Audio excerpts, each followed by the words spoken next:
Salam channel Injili, kembali bersama kami dan pada kesempatan ini kami akan membahas mengenai kehendak bebas atau free will dan keselamatan. Oke, kepada kesempatan ini kami persilakan kepada saudara Indah. Baik, saya akan menyampaikan materi saya tentang keselamatan dan kehendak bebas. Kita tahu bahwa keselamatan itu kita peroleh dengan cara menaruh iman kepada Yesus Kristus. Nah, dalam bahasa Ibrani keselamatan itu dikatakan ken, dan dalam bahasa Yunani dikatakan charis. Nah, inti dalam keselamatan dalam bahasa Ibrani dan Yunani ini berbicara mengenai anugerah yang orientasinya adalah keselamatan dalam Tuhan Yesus Kristus. Nah, keselamatan ini hanya bisa diberikan oleh Allah Bapa di surga saja.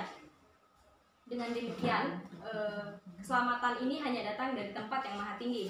Nah, untuk masuk surga, hidup manusia harus sempurna, karena itu merupakan kehendak Tuhan, dan itu yang diinginkan Tuhan, agar kita untuk hidup kudus sesuai dengan Imamat pasal 20 ayat yang 26 dikatakan bahwa kuduslah kamu bagiku, sebab aku ini Tuhan kudus dan aku telah memisahkan kamu dari bangsa-bangsa lain supaya kamu jadi milikku.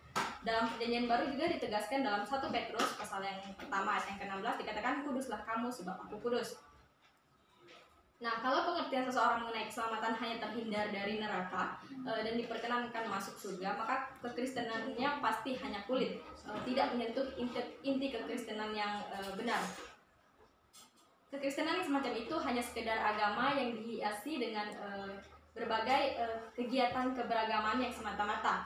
Nah, pengertian keselamatan yang salah juga bisa mendangkalkan pikiran sehingga tidak membangun pengertian iman yang benar. Kalau pengertian mengenai iman saja sudah salah, maka pengiringan kepada Tuhan Yesus Kristus pun pasti salah, karena mereka memiliki konsep yang tidak tepat dan berpotensi untuk sesat dan tidak selamat. Dalam hal ini, keselamatan juga dikatakan bahwa usaha Tuhan mengembalikan manusia kepada rancangannya yang semula atau tujuan awal.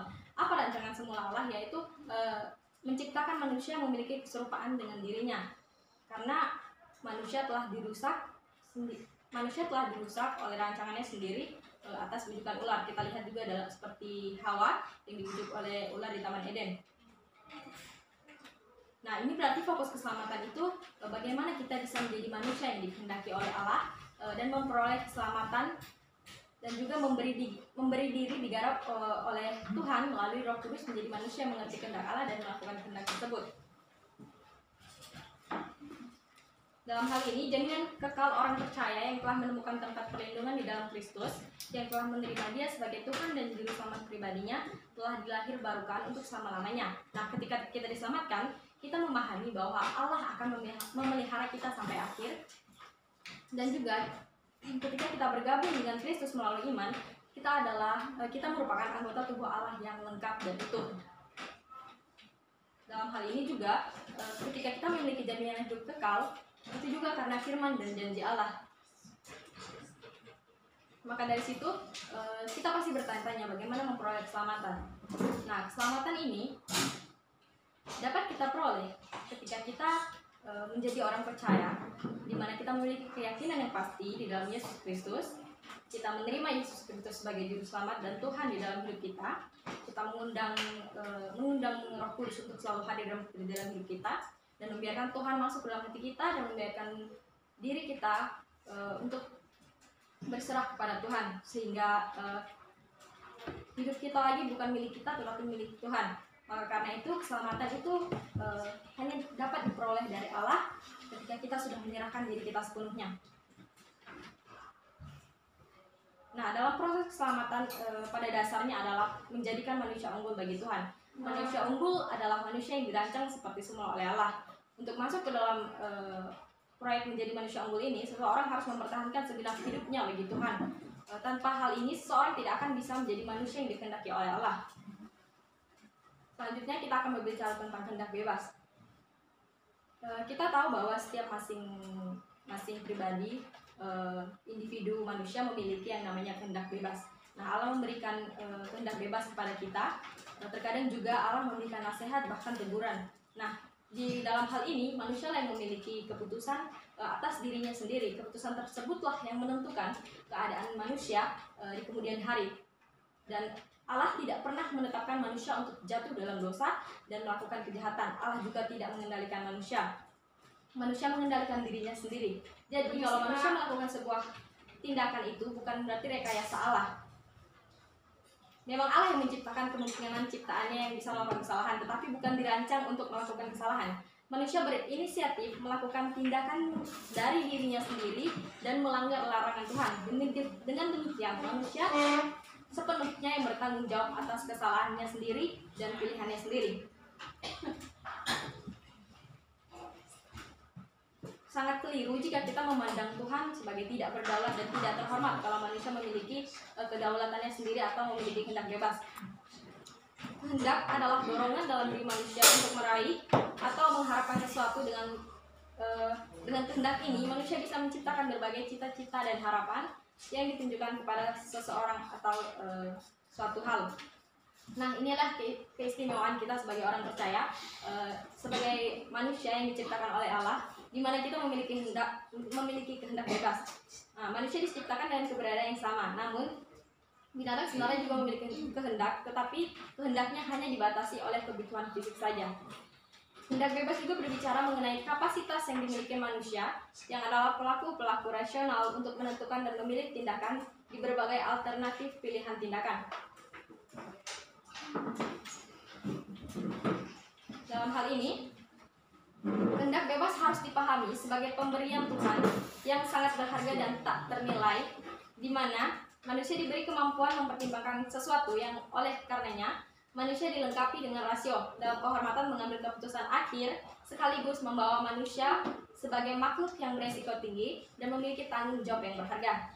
Selanjutnya kita akan membahas tentang keselamatan dalam kehendak bebas. Tentu saja di dalam keselamatan itu kita memiliki kehendak bebas. Kenapa? Karena saya sudah bilang tadi bahwa kita manusia memiliki masing-masing kehendak bebas dengan pilihan yang masing-masing.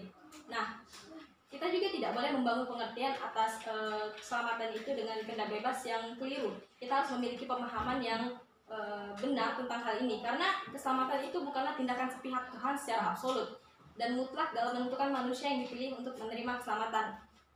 Kita juga tidak boleh berpikir dalam menentukan manusia yang dipilih untuk menerima keselamatan bahwa mereka menerima kasih karunia atau anugerah atau keselamatan adalah tindakan paksaan di luar kemampuan manusia.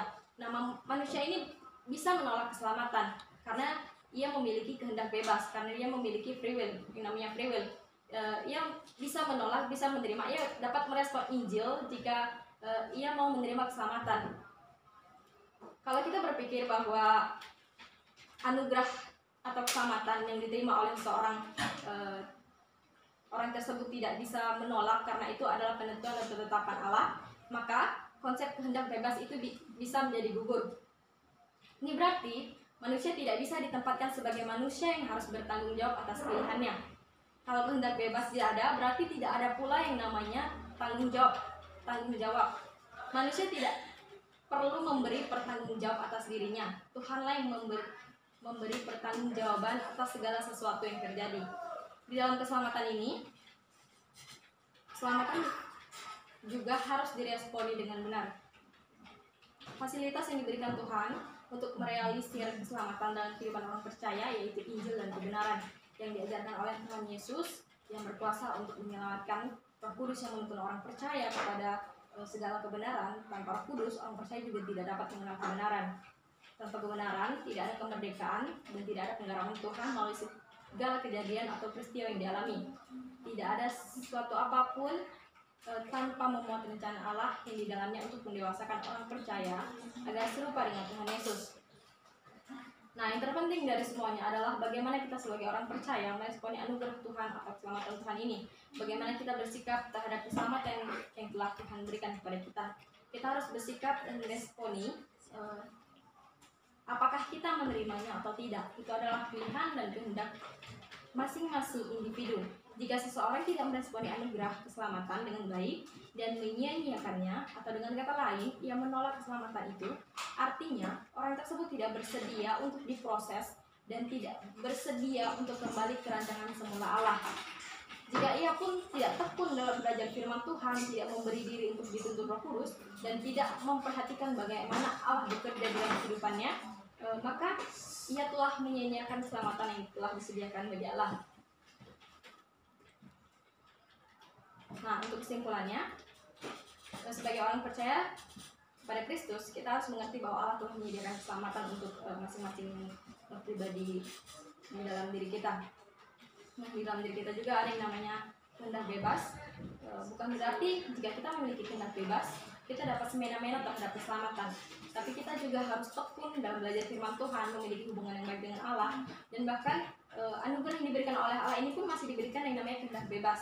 Kehendak bebas itu di mana kita juga memiliki tanggung jawab di dalamnya. Allah tetap berdaulat dalam pilihan kita, Roh Kudus selalu menuntun kita, dan tetap saja keputusan akhir dan pilihan akhir itu tetap berada di dalam diri kita. Kita mau menerima atau tidaknya.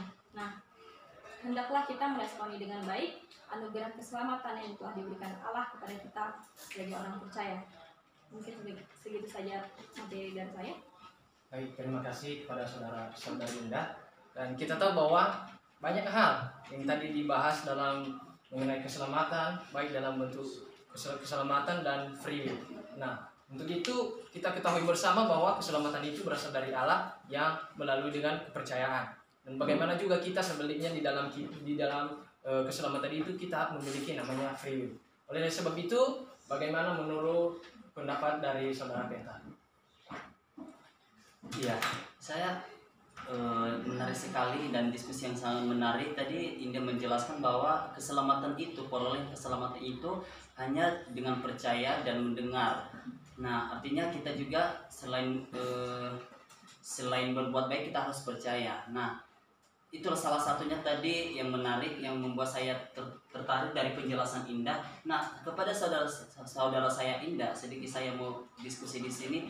Bagaimana menurut saudari Indah, jika keselamatan itu ditentukan karena kepercayaan? Nah, kita kan udah percaya. Nah, kita lihat dari luar sana masih mereka yang sudah dipercayakan Tuhan, mereka sudah diselamatkan Tuhan. Artinya diberi keselamatan, dan mereka tidak sepenuhnya menguduskan hati mereka. Dan bagaimana keputusan keselamatan diberikan Allah itu masihkah berlaku kepada mereka yang imannya masih jatuh bangun? Seperti itu. Terima kasih. Baik, untuk saudara Mbak, begini, kenapa kita masih jatuh bangun di dalam dosa? Karena itu kita masih hidup di dalam daging, kita masih manusia, kita masih memiliki yang namanya kedagingan. Nah, itulah gunanya Roh Kudus untuk di dalam diri kita, untuk selalu mengingatkan kita, menegur kita, agar kita selalu kembali kepada Allah. Nah, dari situ keselamatan itu tetap ada, karena Roh Kudus itu selalu bekerja dan selalu melahirbarukan untuk kita sebagai orang percaya. Mungkin segitu. Baik, dalam pembahasan ini sangat menarik bahwa dari pertanyaan Petan kepada saudara Indah, mana bahwa kenapa kita harus mesti jatuh bangun dalam dosa. Nah, tentu dalam hari ini kita berpikir bahwa kita masih dalam dunia, tetapi setidaknya kita memperlakukan terus yang menjadi kehendak Allah. Oleh sebab itu, demikianlah presentasi dari saudara Indah, dan kami ucapkan terima kasih. Salam Injil.